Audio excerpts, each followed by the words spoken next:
Anda bersama Jaden sekali lagi di dalam episod kelima.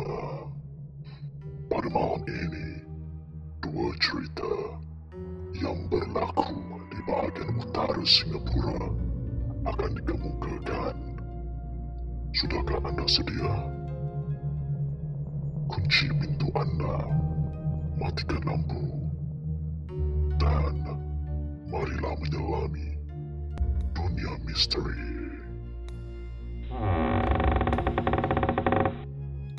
Sekali lagi, selamat malam saya mengucapkan kepada anda semua. Dan apa khabar? Saya harap anda semua sihat di malam Jumaat ini. Dan pada kali ini, sama juga dalam episod kelima, saya akan menengahkan dua lagi cerita untuk santapan minda anda. Dan pada kali ini, saya akan mengemukakan dua lagi cerita sama juga, tapi kali ini saya akan membawa anda ke bahagian utara Singapura. Dan marilah tanpa berlengah lagi, kita pergi ke cerita yang pertama, yang diberi tajuk Tandas yang Angker.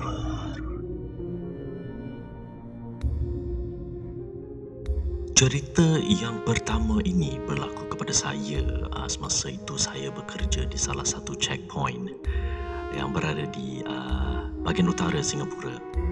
Dan tak perlulah saya bilang di mana checkpoint tu, mungkin anda pun dah tahu. Ya, jadi pada malam ini saya bekerja malam. Dan biasalah selepas kita dah report semua, dah menjalankan tugas, kita ada juga masa rehat. Dan masa rehat ni selalunya kita memejamkan mata, rehatkan mata, tidur. Dan di tempat rehat saya ni ada satu tandas. Tandas ni memang jarang digunakan. Tandas ni dikongsilah sebenarnya di antara departmen saya dengan departmen lain. Dan memang tak ramai yang suka pergi ke tandas ini, sebab tandas ini ada sikit punya leceh lah, kerana kita kena menaiki lift ke tingkat 3 ke tak silap saya, ke tingkat 3, menaiki lift ke tingkat 3 untuk pergi ke tandas ni. Dan tandas ni memang sunyi sekali, memang tak ada orang. Kalau siang memanglah tak ada orang, apakah lagi kalau malam kan. Tapi saya memang suka, saya dan beberapa rakan memang suka pergi ke tandas ni, kerana tandas ni bersih. Mungkin kerana tak ramai yang gunakan lah.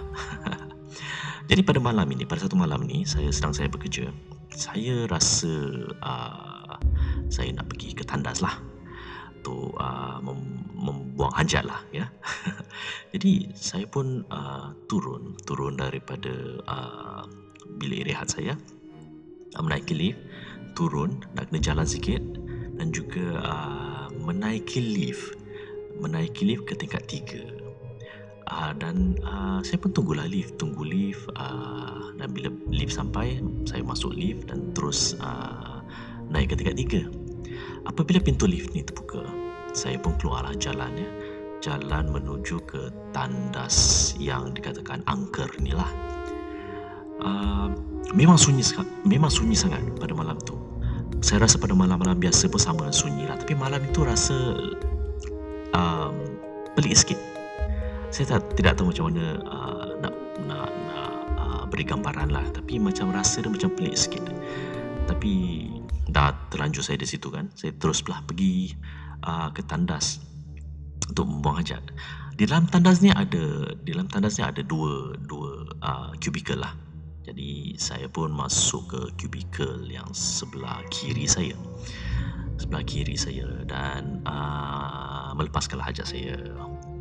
Sedang saya melepaskan hajat saya ni, saya terdengar orang masuk, orang buka pintu, tolak pintu tandas ni, dia masuk dan masuk ke kubikel yang di sebelah saya ni. Di situ cuma ada dua kubikel.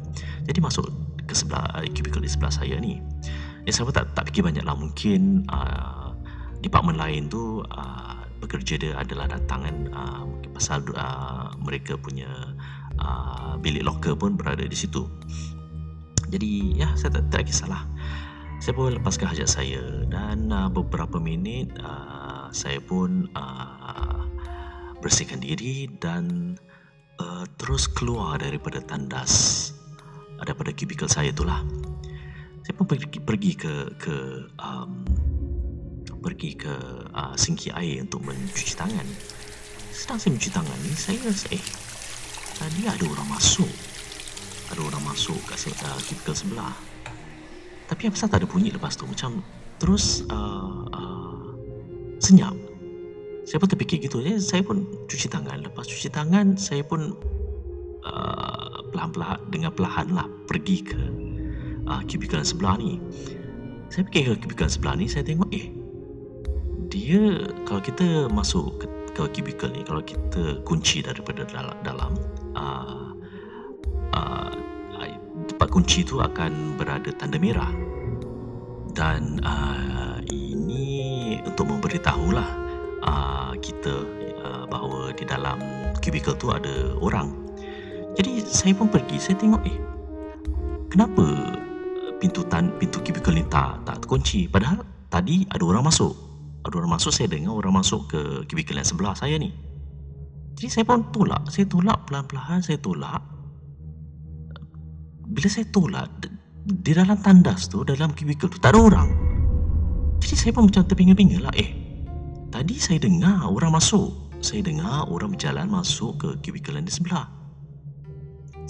Sebelum saya keluar daripada kubikel saya tu, saya tak dengar pun yang jiran sebelah ni keluar. Selalunya kalau keluar pun cuci tangan, buka pintu tandas tu kan, dan semua boleh dengar. Tapi satu saya tak dengar, satu benda pun saya tak dengar lepas tu. Jadi saya pun macam saya rasa ada yang temankan saya lah pada malam tu. Jadi pun saya tak berlengah lagi lah kan. Lepas cuci tangan semua, saya cepat keluar daripada tandas tu, jalan menuju ke lift. Dan bila jalan menuju ke lift tu, rasa macam ada orang memerhatikan saya. Boleh dapat rasa lah yang ada orang memerhatikan saya, apakah lagi sunyi kat tempat tu. Jadi apabila lift sampai, saya pun cepat-cepat masuk, turun ke bawah dan terus berlalu pergi balik ke bilik rehat saya. Dan itulah cerita yang pertama untuk anda pada malam ini.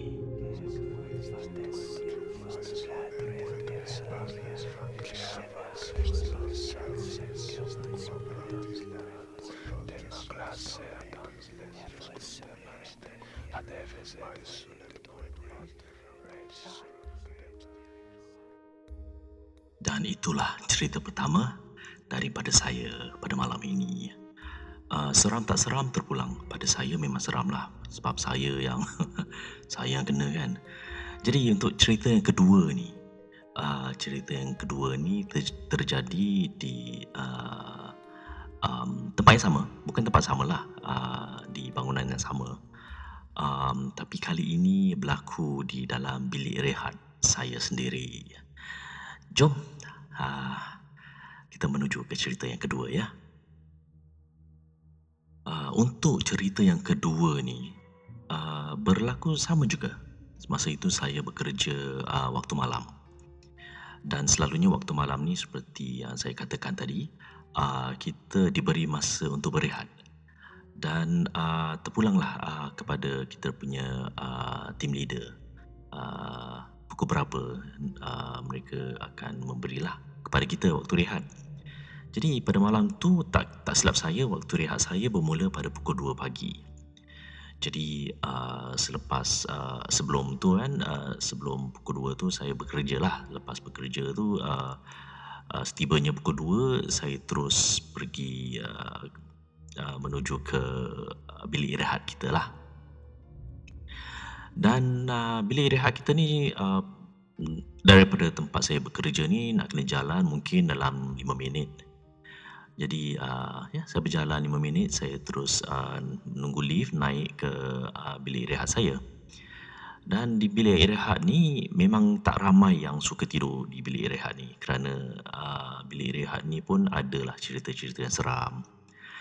Tapi saya memang suka kerana memang tempat yang dikhaskan untuk berehat lah, untuk pegawai-pegawai bekerja malam. Jadi saya pun masuklah ke bilik rehat ni. Di dalam bilik rehat ni ada katil single. Ada tak silap saya ada 3 katil single dan 1 katil double lah.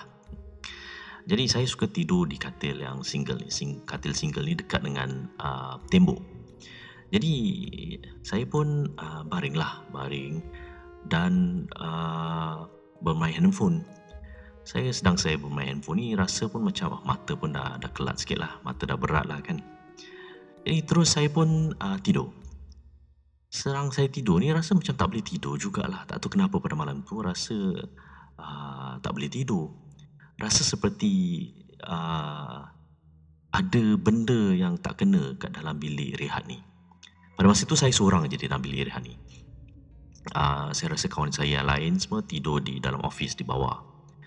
Jadi saya pun tak kisahlah, tak indahkan lah. Saya cuba paksa diri untuk tidur, tapi rasa macam tak boleh juga. Tapi apa, saya tutup je mata. Dan saya rasa macam tak boleh lah. Saya rasa macam ada orang memerhatikan saya. Dan saya pun pada satu masa ni saya buka mata saya. Bilik tu gelap, tapi lampu di luar boleh memancar ke dalam. Jadi kita nampak katil-katil yang lain. Katil-katil yang lain ni ada bantal-bantal lah. Jadi dalam pandangan saya ni ada satu katil di depan saya ni. Di atas katil tu ada 3 biji bantal. Salah satu bantal yang berada di katil tu bergerak dengan sendirinya daripada satu sudut. Dengan perlahan bantal tu bergerak sehingga ke sudut yang lagi satu. Saya pun macam terperanjat. Bantal tu bergerak tapi tak ada orang. Saya seorang je dalam bilik tu. Jadi saya pun terus memang tak boleh tidur. Terus saya bangun. Saya pakai boot saya balik. Terus saya turun ke bawah. Saya pergi ke office ke bawah. Office yang kat bawah tu di mana rakan-rakan saya yang lain sedang berehat. Dan saya pun berehatlah di situ di atas salah satu sofa. Saya tak bilang pun sesiapa apa yang terjadi pada malam itu di tempat saya bekerja lah. Dan itulah salah satu insiden lah yang menyeramkan saya lah. Kerana saya tahu memang sudah banyak cerita di dalam bilik rehat kita tu, bahawa di situ memang ramai yang kena kacau. Jadi itulah salah satu cerita juga yang mungkin seram, mungkin tak seram. Tapi pada saya memang seram lah, kerana saya nampak dengan mata kepala saya sendiri. Dan dengan itu, itulah cerita yang seram kedua daripada saya.